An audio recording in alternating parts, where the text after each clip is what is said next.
We have tremendous storms here at Lake Tahoe, as everybody knows, and we can have 3 or 4 feet fall overnight. It can be multiple days, and so I certainly have experienced that feeling of being snowed in and pretty much trapped. When I was younger, it didn't matter. Now that I'm older, it definitely matters. We had some really tremendous, they used to call them, they call them atmospheric rivers now. And it'll snow for days on end. And snow removal up here, people think it'll take place immediately, but it doesn't. I reached out to my wider community via social media, letting people know that I was by myself and I might need help. And you just sit and watch it snow and snow and snow and hope that you're not going to have a medical emergency that needs to get you to the hospital right away. And it's pretty unnerving if you have chronic conditions like I do, that you might not be able to get help when you need it the most. And I have a really great network in town. I've been here so long, since dirt, really.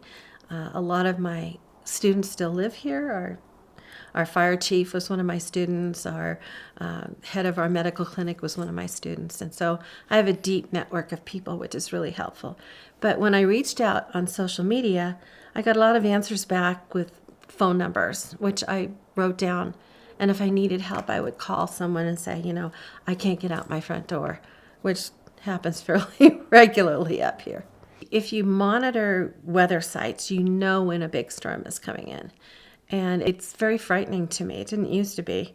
I used to sit in my classroom and we'd all place bets of when it was going to first start snowing. Now it's a threat to me because I have to be able to get out. I can't be trapped. So days leading up to those storms are very scary to me. It makes me really, really nervous. And so I prepare. I make sure I have all my lamps, my portable lamps. Everything has to be charged up, my phone charged up, because I'm afraid. I'm terrified I'm going to be trapped here and need to get out. It's terrifying because you're here by yourself. And if nobody can get to you, then what are you going to do? There are times when I have to get to the hospital because of blood clots. And I wake up in the morning panicky, really panicky, feeling panicky. First thing I do is make sure the power is still on, which sometimes it's not. I have a battery for my CPAP machine, and I also have backup for my oxygen. But and at that point, I will probably call someone and just let them know that I'm in, I need to be shoveled out because our snow removal people don't get here on time usually. It can take up to all day long, and I can't get out of my garage because of the berm is so high. They'll maybe do a pass through where they can get vehicles through the parking lot, but there's no way I can get my car out. It would be difficult for an ambulance to get here, which has happened a number of times. I was helping my next door neighbor one time, and she had a medical emergency, and she had a really difficult time getting through the snow to get to her.